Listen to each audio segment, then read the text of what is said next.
Mr. Allred. Thank you, Mr. Chairman, and thank you all for your service, for your testimony, both written and verbal. It's been incredibly moving for all of us, and I think it's important for us to hear that. The bravery and efficiency of our armed forces allowed us to, even in the darkest times, rescue 124,000 Afghans and Americans who were saved from a very dark fate under Taliban rule. And we owe y'all an incredible debt of gratitude for your service. Those lives include Mohammed Afzali and his family, who ultimately settled in my district, and who I had the privilege of meeting and helping them get out. Mr. Afzali used a letter that I wrote in support of his application to get out. He was one of those people with identification papers at the airport. His kids are the sweetest little kids. And he didn't just rescue his kids. He took out 4 other kids that belonged to other families that he delivered here to the United States.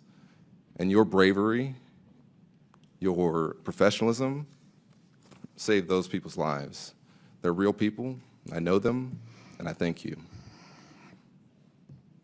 It's true that those were dark days, but I also felt that watching our servicemen and women care for babies and families, to me, represented the very best of America. The professionalism, the empathy, the humanity that y'all showed, I think, set an example for the world. It's also true that you should not have been in that position. The fact that American troops found themselves dependent on the Taliban for perimeter security and assistance is a disgrace. But we have to come back to the question of how we got to that point. And that answer is not one, honestly, that just begins with the final chaotic days of the withdrawal, but dates back to the decision to withdraw under the previous administration, a decision that I questioned when Secretary Pompeo was sitting in your seats in this committee 4 years ago this month.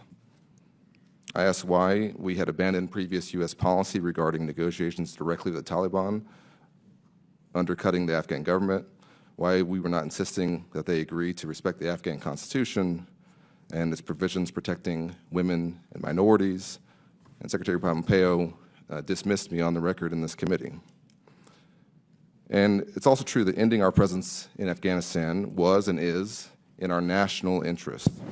And we should all note that 2022 was the first year in this century that no American service member lost their lives in Afghanistan. Any fair analysis of the events of this withdrawal have to include all of the context. And not recognizing that reality is disingenuous and taints with partisanship, something that should be bipartisan. Bringing American troops home, acknowledging their sacrifices, and making sure that we serve our allies. To me, the question now is, what do we do with the lessons that were learned, and how do we support the 100,000 Afghans, like the Afzalis, who are here now? So, Ms. Mackler, I want to thank you in your testimony for raising the Afghan Adjustment Act. I agree with you and the sentiments from others on the panel that we should support the Afghan nationals who put themselves in harm's way by supporting our mission and who are here in the United States now. So if you could, in the minute that I have left, discuss why you believe the Afghan Adjustment Act is important and what it would do. Thank you, Congressman, for the question. Briefly, when those 75,000 or so Afghans landed on American soil after the NEO, they had no pathways under immigration law to be admitted into the United States, and so they were here on a temporary permission called parole, which will expire for the most part in August of this year. They have no ways of staying here for the future without the Afghan Adjustment Act. They have no way of setting down roots. They have no way of simply having immigration legal status. And all that confers of maybe even one day becoming U.S. citizens. And so I think first and foremost, to give that permanency and the sense of welcome home that we are hoping to offer these Afghan allies, we have to pass the Afghan Adjustment Act. The Afghan Adjustment Act also includes fixes for the SIV system in part. It allows for Afghans beyond those who are evacuated in that first wave to settle here. And as I've mentioned over and over again in this hearing, we don't have we just do not have immigration pathways that are available to Afghans. I get asked every single day for somebody's help for an immigration option, and they do not exist. The Afghan Adjustment Act would at least serve this population to allow them to be here and to live in America safely, freely, and with all that comes with that. Thank you. I yield back, Mr. Chairman.